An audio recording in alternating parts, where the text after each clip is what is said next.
Thanks very much, Derek. Oh, I start with the deficit. Oh, great. Thank you. This takes me back to my teenage years on a dairy farm in Australia. So what's the problem? Dairy products, highly effective in delivering nutrients, high amino acid scores, insulin growth factors, very, very effective, dense in calories, really great stuff for young children to help them grow. Tasty, palatable, familiar. There doesn't seem to be much of an acceptance constraint there. But when you look across the world, there are low levels of dairy consumption amongst children. But enormous variability across countries, low consumption in Africa, much of Asia, and high prices. I mean, I think the work that Derek and his co-authors did under Arena 1 really pointed out the importance of those price differences in the ratio, the calorie price ratio of animal source foods to starchy staples. Why is it so expensive? I mean, dairy powder, after all, is highly tradable. New Zealand is a huge exporter. Why don't prices equalise across countries? Countries can import it, it can be reconstituted at the factory level or at the home level. So how do we analyse the problem? Those calorie price ratios are where we begin. We accumulate, we build on the earlier work. Then the question of how important are prices. The cross-country regressions that we report, looking at income prices and other variables, things like refrigeration and water quality if you're reconstituting or keeping milk. We also look at processing margins. We look at the world price, we look at the farm gate price from FAO and other sources, and then we look at the retail prices. We also look at the trade margins as we build up from farm to the consumer price ratios.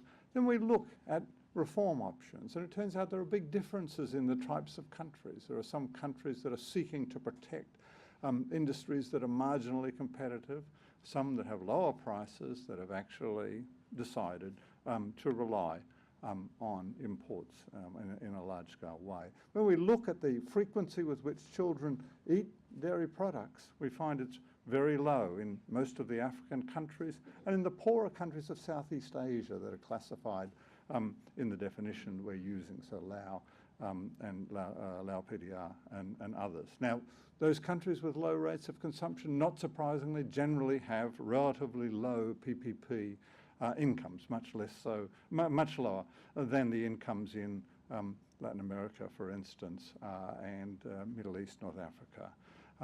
The price ratios, as Derek pointed out, are very high, and these numbers like 22, 23 times the cost of calories in the form of staples. And then piped water, the frequency with which households have piped water, and this is all based on DHS surveys that give this information, is much lower in those countries. So some regression analysis here. GDP per capita is important, and the fresh milk price is important. The higher the price, the lower is consumption. That explains about 20% of the difference in the frequency with which kids consume dairy products. Piped water turns out to be important, and the presence of a refrigerator. If you've got dairy products, it's very useful to have a refrigerator in the household, will encourage consumption. Now, of course, those variables are a little correlated with income, and so the coefficient, direct coefficient on income, smaller in the full regression. What happens, if we look at a plot here of the price of dairy products relative to starchy staples, the higher it is, as it is in many sub-Saharan African countries, the lower is the frequency of consumption. Price differences across different dairy types, as we see here, that child dairy frequency varies a lot. Of course, there's a set of interesting set of countries here. Here we have Nigeria and Vietnam at the end, low production potential, domestically production potential, and then other countries like Ethiopia, Kenya, India, with much higher production potential. And then you see interesting differences. What's the relative price of powdered milk? The ICP survey gives you information on the price of powdered milk versus the price of liquid milk, the product that's typically preferred. So in some cases you'll find, for instance, in Ethiopia, the price of powdered milk's enormously high. Looks like there's a lot of protection being used there, but domestic production is relatively competitive, and the staple food, the fresh milk price is relatively much lower than the price of the imported product. So we see very strong diversity here due to some of these specific factors, like the competitiveness of the local industry and the trade policy. If you just look at tariffs, you get a very misleading picture. There are many countries with precautionary tariffs that are on the books but not imposed, and then there are others with much higher protection than they're provided by the tariff, because you have non-tariff barriers as well. Some countries like Vietnam have moved towards heavy reliance on imported foods, and then unpasteurized milk's relatively low cost in India because of the importance of domestic markets. The protection policy, poorest countries don't have the highest protection. It goes up with income to that middle income level, and then it's somewhat lower in the higher income countries. We get these interesting paradoxes. Countries like Rwanda, Kenya, with competitive ability in producing relatively cool, high climate, high production, high land, actually have negative protection. The price of the dairy products is relatively low.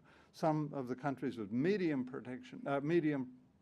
potential have quite high protection, rather worryingly. And then some of the countries with low potential actually rely a lot on imports. If you look, the import shares in, say, Gambia and Cote d'Ivoire are very high. So some key takeaways before I run out of time. Huge scope to raise dairy consumption, large nutritional benefits. Raising incomes is clearly important. Improving access to safe water and refrigeration, nutritional knowledge, information is extremely important, has been very important. Thailand, Vietnam, school feeding programs and so on, very important. The relative price of fresh milk, also very important. Successful strategies need to be tailored to comparative advantage. And we see all sorts of paradoxical problems as policies adjust, trying to balance between the interests of producers and consumers. So further research needed, particularly on some of the success stories. And at this point, my goal was to hand over to Sophia Vielma to talk about fish. Thank you very much.